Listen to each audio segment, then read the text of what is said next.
So you've been out searching, been out looking, what do I need to do to be successful in real estate? And that's awesome that you're out researching. Well, I've done my research and I've got my experience to back it up.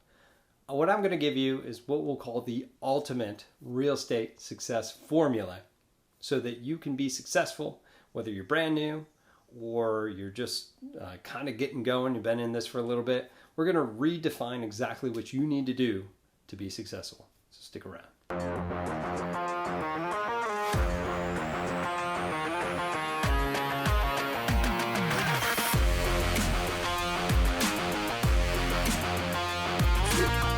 What's up, everybody? This is Tim Whittemore with the Whittemore Group here with eXp Realty. If this is your first time to our channel, we do tons and tons of videos about what you need to know about a brokerage, what you need to know about being successful in real estate, and everywhere in between.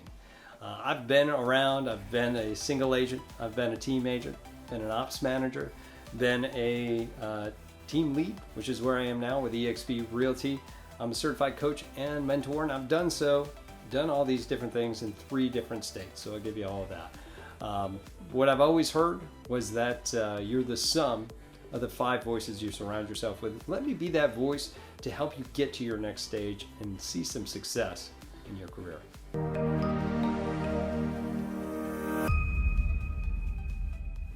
All right, so let's talk about the ultimate real estate success formula. What is that? A lot of people are going to say this. But we're going to give you a track on how to go ahead and leverage yourself out to be successful and to continue on. Whether you're brand new or again that you're just getting started and starting to see some momentum, what is the clarifying thing? Am I doing things correctly? What else can I be doing? Number 1 is to make sure that you're in the right place. What I mean by that is make sure that you're in the right brokerage. Make sure you're in the right team. I'm not pitching my team or my brokerage or anything like that. I'm saying whatever's right for you. Even when I'm recruiting, I'm one of the few recruiters that says, yes, go interview with other people. Let's see if you feel like that seems right. Most of the best agents that I ever hired on said that they felt like this was a good place for them, right? And that kind of comes from within, whether that works. And if you signed on with somebody and they promise you the world and it still doesn't feel right, you can change at any time. So make sure that you kind of look around and interview, even in secret if you have to see if there's anything else that can help you get there. Because having the right people around you, having the right culture, makes a huge difference in your success. Once you figure that out, create a business plan. There's tons of different business plans that you can find online, real estate business plans. A lot of coaches offer them for free. So find a business plan and fill it out for a year.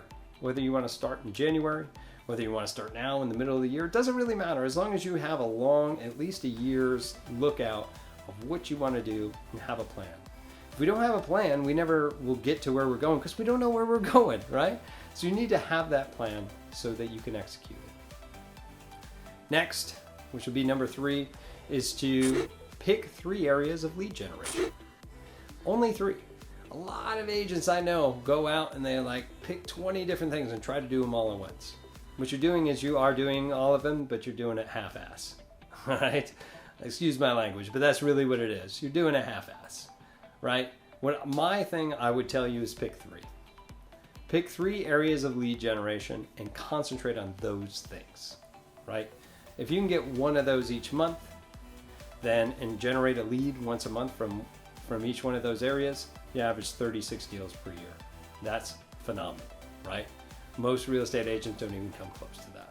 So pick those. As soon as you generate more and more and more, you can start expanding and putting more poles in the water or lines in the water, whatever you want to say.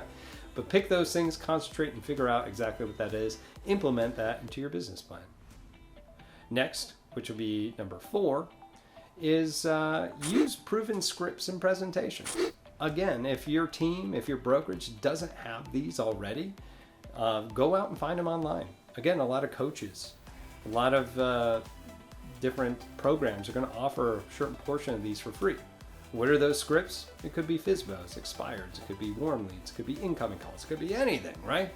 Presentations are buyers' presentations. Yes, there's a presentation for buyers.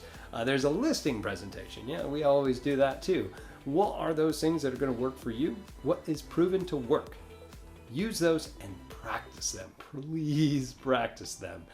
Don't let the first time that you do a presentation or run a script be on an actual client that could actually give you $5, $8, $10 or more $1,000. Don't practice on them. Okay, number 5 is use that sweat equity first. All right. A lot of people tell me that they want to just be like, yeah, Zillow called and said I can get 3 leads for $250 a month. That's actually pretty cheap for Zillow. But they say these things and it seems ridiculous. And be like, great, how much are you making right now? Oh, well, I've only got 1 or 2 deals done. Well, you probably shouldn't be spending money on it if you're not making enough money to cover it. Or if you haven't done any at all, don't spend money before you have it. So what I'm saying here is to use your sweat equity. As a brand, especially as a newer agent, you got more time than you do experience. So get out there and learn, which you're doing now, and get out there and actually get that stuff done. With sweat equity, literally you could sweat by going out knocking on doors around just listed, just sold, right? Or your open house. Doing open houses, that's another thing you could do. Get on the phone and call, circle prospect. It could be working your SOI. That's a huge thing that you should do, and you should do that first and foremost if you have that. Those are the best ones all around. But use all those sources that aren't going to cost you money. It's only going to cost you time. And if it is money, it's very little because you're paying for like a system for numbers or something like that. But use all that stuff first before you start spending money. Okay? And that way, if the money you spent on something doesn't work out, you can always go back to the other ones, go back to the pot in order to continue to cultivate business, and you can continue to stay in real estate, right? So do that first. All right, going on to number 6, concentrate on listings. Why? Because listings are the highest leverage item that you could possibly get, regardless of the market. If you get a listing, you can get that one time, and you don't have to go back and forth to the listing more than likely, right? And you can also take that and use that as a marketing piece. And if you do everything right, that listing should give you 2 extra buyers, statistically, right? So not only that, but your listings should give you some extra buyers. So you should get 3, maybe 4 if you double side the listing itself. You could get 4 deals off of one listing. With a buyer, you're just running around, right? You're showing them homes. And at any point, they could just be like, no, I'm done. Because buying a house is a want. And selling a house is a need. So it's way better to concentrate on those listings. You could probably handle 3, 4, 5 buyers at one time that are actively looking in any market. With listings, you could probably handle 30 to 50 at a time with a certain amount of leverage. So concentrate on those listings. All right, and number 7 is now to start hiring out leverage or to get leverage. Use leverage through systems or people, okay? So it's very important that you have these systematized. So if you have a whole bunch of clients, that you have a customer resource management system to handle it. You know, those are your market leader websites and CRMs. That's your follow-up boss. That's your KV core. All these different things that you can use to have some sort of system. If you don't have a system, at least create an Excel worksheet, okay, to track your people. Your marketing should be systematized for your listings. All these things should be in there for you to do to be repeatable processes that you don't have to think, and it could be a check mark, as well as your transaction coordination should be some sort of check mark list of how to do each thing. Once you have all that, then we can start hiring people leverage. People leverage are going to allow you to do more business and concentrate on lead generation activities versus sitting there on your computer trying to figure out systems, okay? Do this. It's going to be the biggest jump that you make from being just a self-employed person to being a business owner. Hiring people. The first thing that you should do is hire a transaction coordinator. And you don't actually have to hire this person. You can contract them out. Because that's what most agents are doing now here in 2022.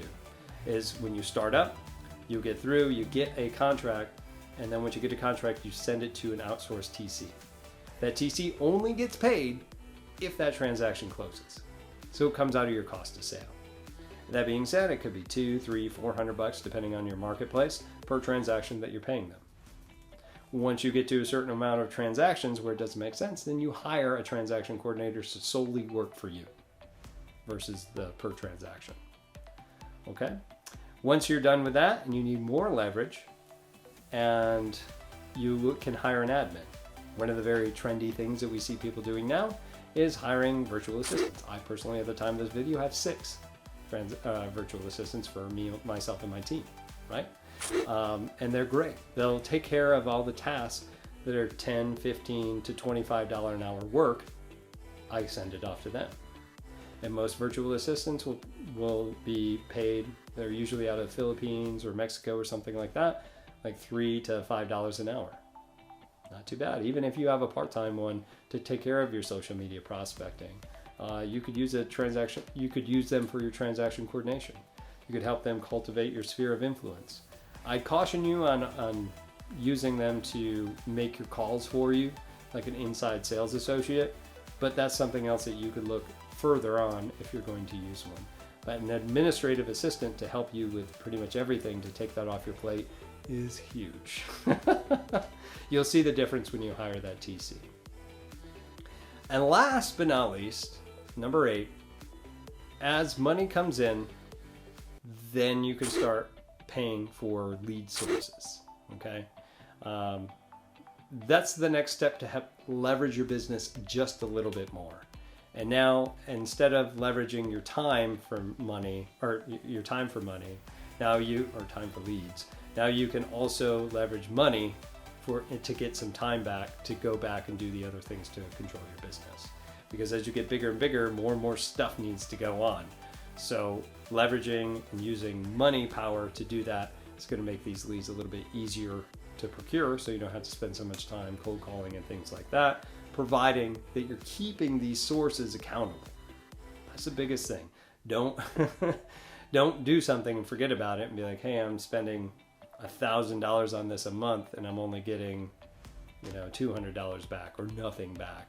All right, be quick to get rid of these things if they're not giving you any return on investment. But that's the last thing I would say, is start to pay out for resources. Do all these other things first to leverage out your business, build a good foundation, and you will be successful.